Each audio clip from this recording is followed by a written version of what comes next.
Hi అండి, అందరికీ నమస్కారం. Welcome to my YouTube channel. ఈ వీడియోలో ఏపీ ఉద్యోగ పెన్షన్లకు డిఏ పెండింగ్ బకాయిల తాజా సమాచారాన్ని గురించి అయితే తెలుసుకుందామండి. ఈ వీడియోని అయితే ఎక్కడికైనా స్కిప్ చేయకుండా ఎండ్ వరకు అయితే చూసేయండి.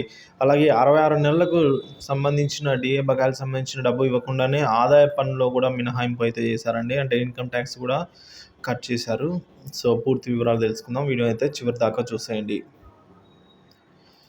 ఇక వివరాలు చూసుకున్నట్లయితే ఒక్కో సాధారణ ఉద్యోగికి బకాయిలు సుమారు 2.5 లక్షలు 66 నెలల డబ్బులు ఇవ్వకుండానే ఆదాయ పన్ను మినహాయింపు చేశారు. సిపిఎస్ సిబ్బందికి, పెన్షన్దారులకు నగదు చెల్లింపు పుష్కాకి అంటే చెల్లించలేదు. ఉద్యోగులకు ఇవ్వాల్సిన డిఏ బకాయిలు, అర్జిత సెలవులు, పీఎఫ్, జీపీఎఫ్ అలాగే బిల్లులను ఈ ప్రభుత్వం చెల్లించదు. అడిగితే అణచివేస్తుంది. హక్కుల కోసం గలం విరిస్తే కనుక పోలీసులను ప్రయోగిస్తుంది. ఏ ఉద్యోగి ప్రభుత్వాన్ని ప్రశ్నించకూడదు. సీఎం జగన్ ఇస్తే తెలుసుకోవాలి అనే ధోరణ కొనసాగుతుంది అయితే అంటున్నారండి.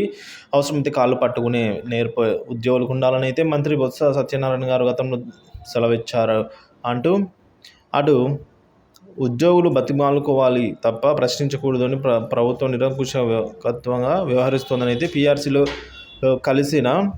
కలిపిన డిఏ బకాయిలు 4 విడతల్లో 2027 దాకా చెల్లిస్తామని ప్రభుత్వం అంటోంది. అంటే ఈ సర్కారు బకాయిలను త్వరగా ప్రభుత్వం చెల్లించాల్సి ఉంటుంది.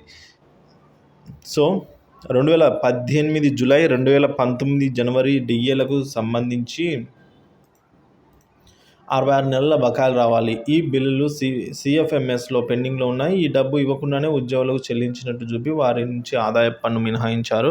రాని డబ్బులకు ఉద్యోగులు పన్ను కట్టారు. సో ఇలాంటి అడ్డగోలు వ్యవహారాలు ఇంకెక్కడైనా ఉంటుందా అని అయితే ఉద్యోగులంతా వాపోతున్నారు. అలాగే కరోనా కారణంగా ప్రభుత్వం ఆదాయం తగ్గిపోయిందంటూ 2020లో జనవరి, జూలై అలాగే 2021 జనవరికి రావాల్సిన 36 నెలల బకాయిలను రద్దు చేశారు. వీటిలో ఇవ్వబోమని కూడా ప్రకటించేశారు. దీంతో ఒక్కో ఉద్యోగికి సుమారు 60,000 అయితే కోల్పోయారు. ఇంకా 2019 జూలై, 2020 జూలై, జూను ఇంకా 2020 జనవరి, జూలై అలాగే 2021 జనవరి, జూలై డిఏలను పీఆర్సీలో కలిపి బకాయిలను కూడా ఇవ్వలేదు. ఇవి మొత్తం 56 నెలల బకాయిలు అయితే పెండింగ్లో ఉన్నాయి.